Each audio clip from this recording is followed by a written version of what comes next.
तो साबूदाने बनाने की शुरुआत होती है कसावा से, जो कि देखने में तो बड़ी बड़ी शकरकंदी जैसा लग रहा होता है, जो कि जमीन के अंदर ही उगा होता है। आप यहाँ पे देख सकते हैं ट्रक भर के कसावा आ गया, जिसको क्रेन की मदद से खाली करा जाएगा और डाल दिया जाएगा कन्वेयर बेल्ट के ऊपर। तो सबसे पहले एक एक करके सारे के सारे कसावों को खाली करा जाएगा। आप यहाँ पे देख सकते हैं क्योंकि जमीन के अंदर उतरते मिट्टी से भरपूर होता है। अब इसे कन्वेयर बेल्ट पे डालने के बाद सबसे पहले करी जाएगी इसकी सफाई। सफाई के लिए यहाँ पे साफ पानी का इस्तेमाल करा जाएगा और बहुत ही बढ़िया तरीके से मशीन द्वारा ही धोया जाएगा। आप यहाँ पे देख सकते हैं एक और से ऊपर आते जा रहे हैं, दूसरी ओर से बड़े से वॉशर में जाके साफ होकर बाहर आते जा रहे हैं। साफ होने के प्रोसेस में इनका थोड़ा थोड़ा छिलका जो है उतरना शुरू हो चुका है। अब इन्हें दोबारा से धोया जाएगा पानी के अंदर ही, ताकि बची कुछ मिट्टी भी इसकी निकल के अलग हो सके, बिल्कुल साफ साफ जो हमारी शकरकंदी जैसे दिखने वाले कसावा है वो आगे की ओर बढ़ सके। इसे दूसरी भाषा में टपोकिया भी कहा जाता है। वैसे तो ये अमेरिकन फसल है, मगर 1910 में इसकी शुरुआत जो है इंडिया में भी हो गई थी। तमिलनाडु में इसकी भरपूर मात्रा में खेती होती है, वहीं से साबूदाना बन के पूरे देश में सप्लाई होता है। अब कन्वेयर बेल्ट की मदद से इसे दूसरी ओर लाया गया, इसे थोड़ा सा सुखाया जाएगा और सूखने के साथ ही इसको दूसरी मशीन में डाल दिया जाएगा,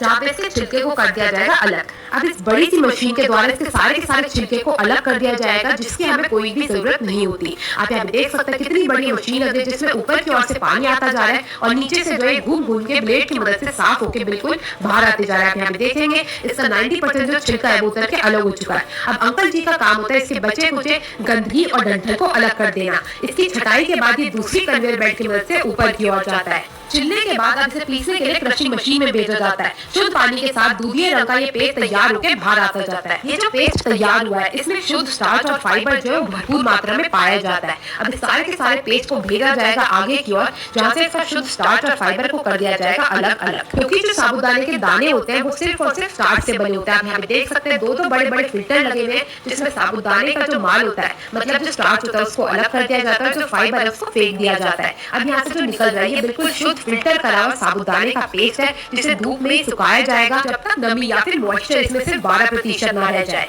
और जैसे ही सूख के तैयार हो जाएगा इसे लाया जाएगा दूसरी फैक्ट्री में इसके दाने बनाने के लिए।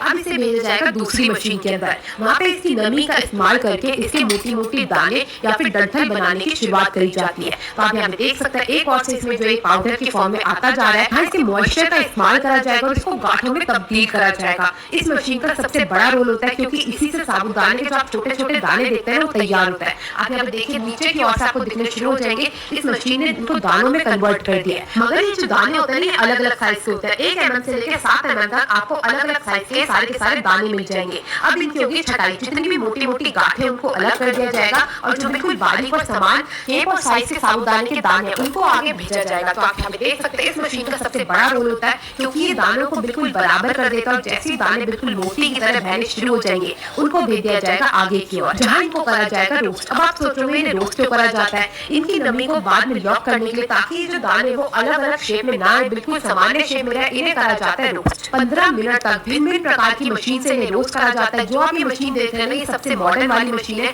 जिसमें रोस्टिंग में सिर्फ और सिर्फ 15 मिनट लगते हैं। 15 मिनट में सारे के सारे दाने रोस्ट होकर आगे की ओर आते जाते हैं और जैसे ये दाने रोस्ट होकर आगे कन्वेयर बेल्ट पे जाएंगे, इन्हें भेजा जाएगा ड्राइंग के लिए, क्योंकि ड्राइंग के बाद साबूदाने के दाने बनके तैयार होंगे। और ये है भैया पुरानी वाली मशीन, जिसमें करीब 1 घंटे का वक्त लग जाता था। आप यहाँ पे देखेंगे मशीन दोनों ही बिल्कुल सामान्य ही है, मगर थोड़े बहुत डिफरेंस है भी, कितना बड़ा अंतर आ जाता है समय में। तो आप यहाँ पे देखिए दोनों ही मशीन द्वारा जैसे साबूदाने बिल्कुल बनके तैयार हो जाएंगे, रोस्ट होकर तैयार हो जाएंगे, इन्हें भेजा जाएगा सूखने के लिए। तो आप यहाँ पे देख सकते हैं जैसे ही सारे के सारे साबूदाने आते रहेंगे, इनको दूसरी मशीन में भेजा जाएगा, जहाँ पे इनको ड्राई करा जाएगा और जैसे ही साबूदाने ड्राई हो जाएंगे इनको दूसरी मशीन में भेज दिया जाएगा।